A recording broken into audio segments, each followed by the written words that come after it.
അള്ളാന്റെ ഹബീബ് സഹിച്ചത് എത്രയാ കുത്തുവാക്ക് കേട്ടത്.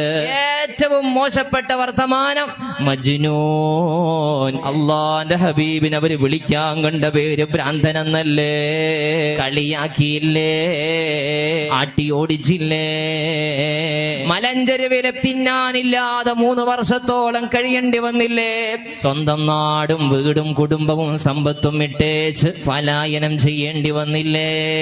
നിങ്ങൾക്ക് എന്തു പ്രയാസം വന്നാലും നിങ്ങൾ എന്നെ ആലോചിച്ചോ, മുഹമ്മദുർ റസൂലുള്ളാഹ്. എന്റെ പ്രയാസത്തിനേക്കാൾ നിങ്ങൾക്കൊരു പ്രയാസം ഉണ്ടാവൂല. നിങ്ങളെ മക്കള് മരിക്കുമ്പോ മനസ്സ് പിടക്കുന്നുണ്ടല്ലേ. മക്കളെ മയ്യത്തെടുത്തപ്പോ വാപ്പാന്റെ കയ്യ് പറച്ചു അല്ലേ. എന്റെ മക്കള് മരിച്ചിട്ടുണ്ട്. അള്ളാന്റെ ഹബീബിന്റെ കൈ കൊണ്ട് തന്നെ എത്ര മക്കളെ മയ്യത്താ ഖബറിൽ വെച്ചത്. വാപ്പ പെട്ടെന്ന് മരിച്ചപ്പോ യതീമായപ്പോ ബേജാറ് വന്നോ. ഞാനും യതീമാ. ഉമ്മാന്റെ തണല് പെട്ടെന്ന് മാഞ്ഞപ്പോ വല്ലാതെ സങ്കടപ്പെട്ടോ. എന്റെ ഉമ്മ 6-ാം വയസ്സിൽ പിരിഞ്ഞതാ. സ്വന്തം നാട്ടിൽ നിന്ന് പോകേണ്ടി വന്നു. ബേജാറുണ്ടോ?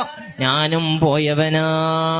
ഇങ്ങനെ ഏതേതു നിങ്ങളുടെ പ്രശ്നങ്ങൾ വായിച്ചാലും അത് എന്നിലേക്ക് ചേർത്തിയാൽ ഞാനതും കടന്നു പോയവനാണ്.